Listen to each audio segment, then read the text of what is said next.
Et bien voilà, bonjour à tous les amis, j'espère que vous allez bien. On se retrouve pour une nouvelle vidéo. Et une vidéo où nous allons parler bien entendu donc, des résultats des coupes africaines entre la Ligue des Champions, la Coupe de la CAF. Alors tous les clubs algériens, mis à part l'USM Alger, ont joué. Mais l'USM Alger, le match est quasiment sans enjeu pour les Algérois. Alors, je me disais qu'on pouvait déjà faire la vidéo puisque c'est suite au dernier match qui a été joué par le CS Constantine. D'ailleurs, on va commencer par Coupe de la CAF. On va aller tout simplement avec le CS Constantine qui a joué son dernier match face à Simba Sport avec une défaite de 2-0. Et encore une fois, le CS Constantine qui s'est fait largement dominer par cette équipe de Simba Sport. Il est 20 tirs, 5 cadrés, 70% de possession de balle.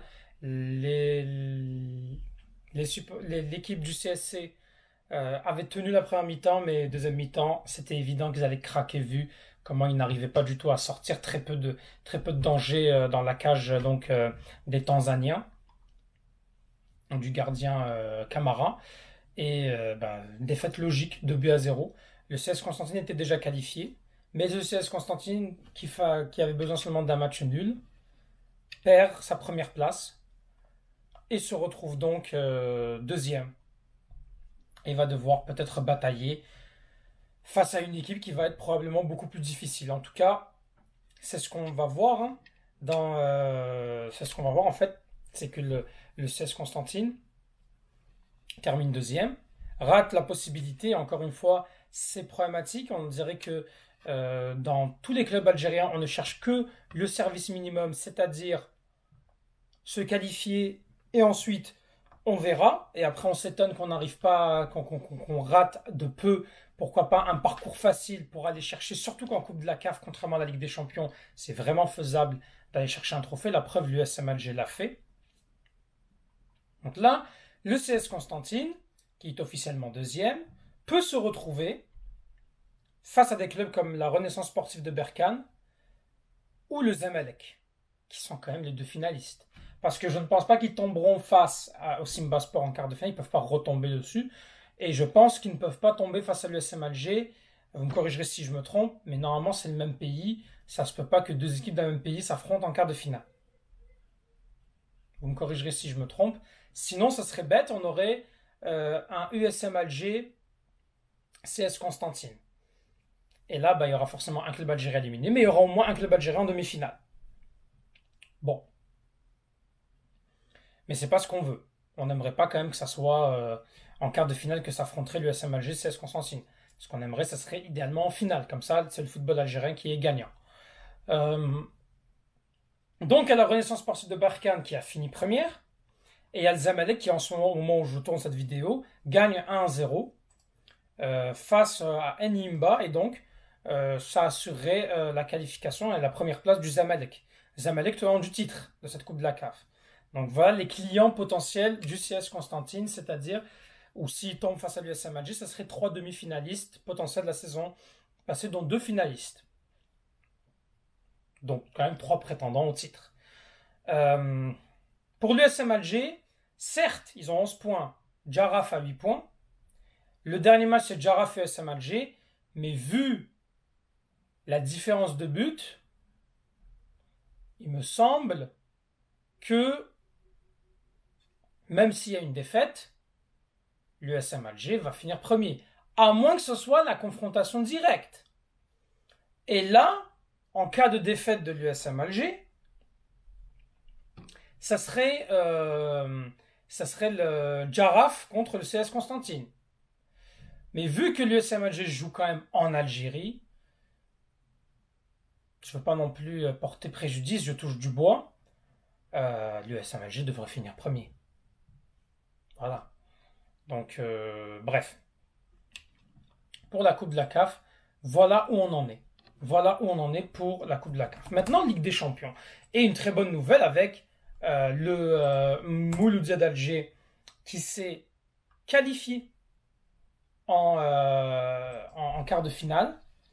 Et au moment où je vous parle, tous les groupes sont terminés, à l'exception du groupe B, où Il y a donc un match entre les Mamelodi Sundowns et l'AS FAR de Rabat. Pour le moment, les Mamelodi Sundowns gagnent 1-0. Le Raja Casablanca fait un 0-0 avec Maniema, ce qui veut dire qu'en cas où le score est inchangé au moment où je vous parle, bien entendu, les Mamelodi Sundowns sont premiers et le club marocain est deuxième. Ce qui veut dire que pour le Mouloudia d'Alger, les adversaires potentiels pourraient être le club sud-africain, Mamelodi Sundowns, ou le club sud-africain, les Orlando Pirates, ou sinon, c'est l'Espérance de Tunis. Voilà les adversaires, parce que l'Espérance de Tunis et le Pyramide, club égyptien, sont qualifiés. Orlando Pirates a battu le Ahli, donc premier le Orlando Pirates, deuxième le Ahli.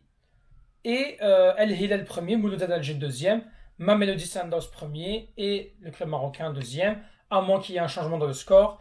Pour l'instant, c'est la mi-temps, on est plus ou moins 45 minutes jouées.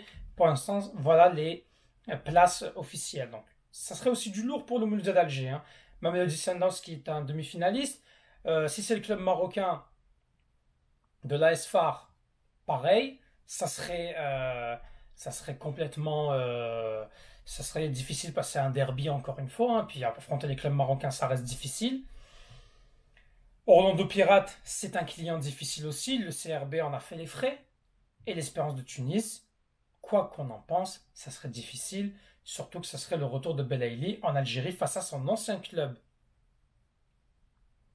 Donc, tous les coups seront permis et tous les matchs seront difficiles pour le Mouloudia. Et oui, c'est la conséquence de ne pas avoir été un peu plus ambitieux. Eux qui ont fait un 0-0, qui ont cherché le nul face aux Young Africans, qui ont tenu contrairement au CSC, qui, s'ils avaient juste marqué un but, ils auraient pu finir premier et ils auraient pu s'éviter. Après, vous me direz, voilà, il y a des clubs égyptiens qui y sont deuxièmes. C'est difficile, la Ligue des Champions. C'est difficile. La Champions League africaine, elle est difficile parce que le niveau est élevé. Et le CRB qui a sauvé l'honneur en gagnant 6-0 le Stade d'Abidjan, mais j'ai envie de dire, voilà, vous vous réveillez toujours lors des derniers matchs qui n'ont plus d'enjeu, on s'en fout de ça. On s'en fout. Nous, il fallait marquer les 6 buts, il fallait être là, il fallait marquer le but de plus face, par exemple, à l'Ahli ou face à Orlando Pirates. Que voulez-vous que je vous dise? Voilà. Donc, 3 clubs qualifiés. C'est très très bien, 3 clubs qualifiés. Sachant que la saison passée, il y en avait seulement un. Je crois qu'il y en avait d'ailleurs un seul dans chaque phase de groupe. Et là, il y en avait juste un qui est allé jusqu'en demi-finale du SM Alger. On sait comment ça a terminé avec l'histoire face à Berkane. Mais sinon, ben là, c'est 3 clubs algériens qui sont en quart de finale. Est-ce que c'est mieux? Est-ce que ça veut dire que le foot algérien va bien? Je ne pense pas. Mais au moins, on peut témoigner, on peut souligner que 3 clubs algériens qui vont en quart de finale, c'est une bonne performance. Et bravo au CS Constantine, à l'USM Alger et au Mouloudia d'Alger. C'est d'ailleurs mon pronostic que j'avais fait. J'ai dit que CSC va se qualifier, l'USM Alger va se qualifier, le Mouloudia va se qualifier. On verra pour le tirage au sort contre qui ils vont tomber et je ferai des pronostics si je pense que y en a qui passeraient. Est-ce que les clubs algériens iront en demi-finale ou non? Donc voilà les amis. Mettez en commentaire ce que vous en pensez. Abonnez-vous et surtout Tahal Jazair et Palestine Shuhada.